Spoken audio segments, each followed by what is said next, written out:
اور دوسرا روح سے جو کہ لطیف ہے۔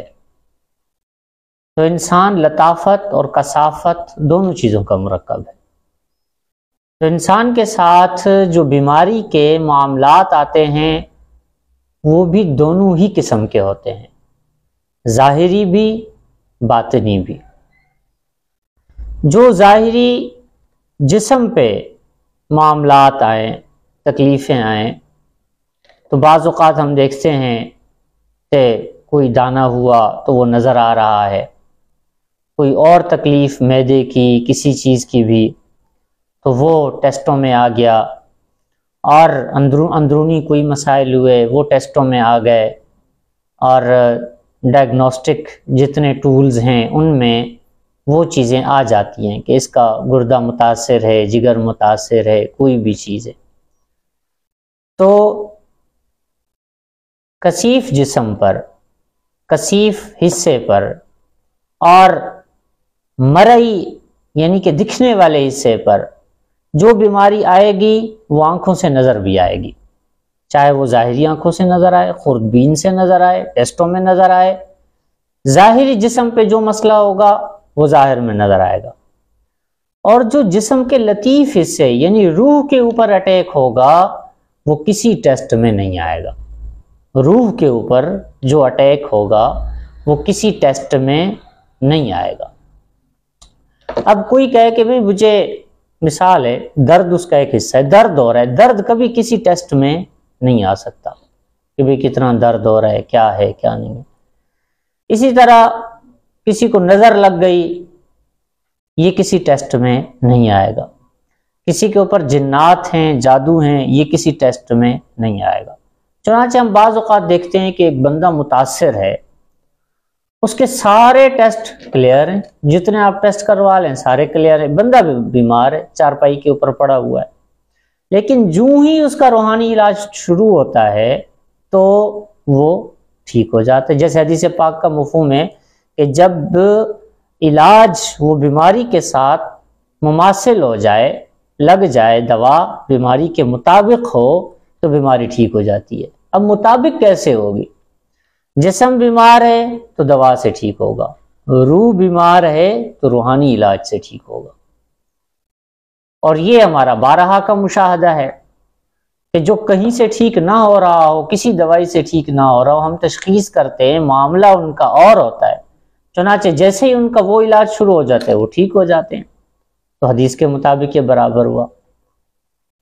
تو یہ چیز تو ہمیں ماننی پڑے گی کہ جسمانی مسائل جسمانی علاج سے اور روحانی مسائل روحانی علاج سے ہی ٹھیک ہوں گے۔ اب جو یہ معاملہ ہے، محمد عمار دعاؤں کی درخواست کر رہے ہیں، ان کے والد صاحب بھی بیمار ہیں، ان کے لیے دعا کریں، اللہ تعالیٰ انہیں شفا کاملہ عاجلہ مستمرہ دائمہ عطا فرمائے۔ تو میں عرض کر رہا تھا کہ اب یہ جو روحانی بیماریاں ہیں کہ کوئی کہے بھئی میں تو ان چیزوں کو نہیں مانتا، مطلب جادو کو یا کسی پر جنات کا کوئی اثر ہو سکتا ہے، میں نہیں مانتا ان چیزوں کو، یا کسی کے اوپر نظر کا اثر ہو سکتا ہے، یعنی میں اس چیز کو نہیں مانتا، تو وہ اس کی لا علمی ہے۔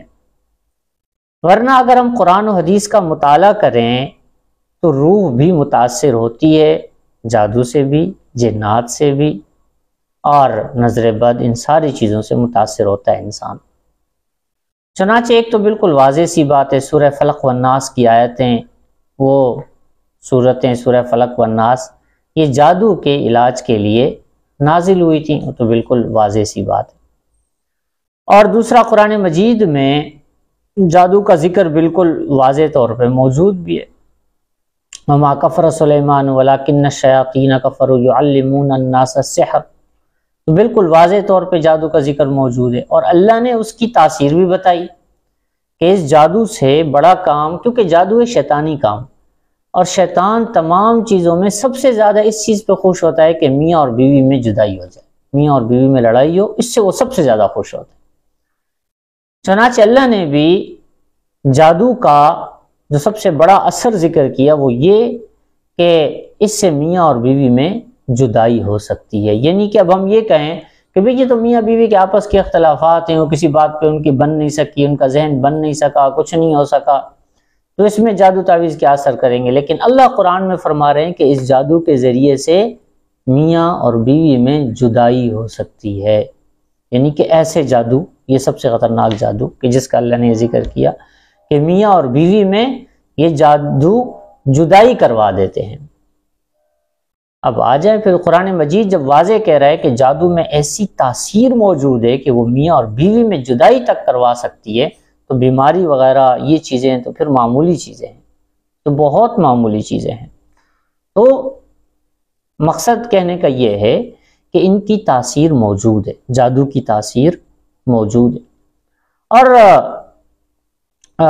ہوتا سب مشیت خداوندی کے ساتھ ہی ہے، کرنے والی ذات اللہ کی ہے.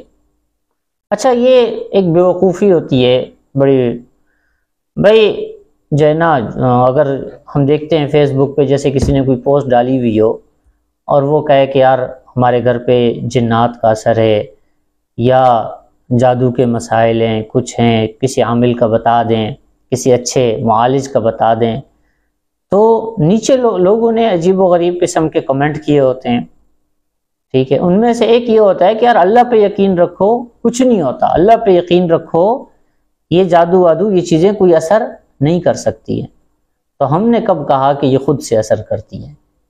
یہ بھی اللہ کی مشیت ہوگی تو اثر کریں گے. جیسے انسان کے جسم پر وائرس کا اٹیک ہے، بیکٹیریا کا اٹیک ہے، جو بالکل نہ نظر آنے والی چیز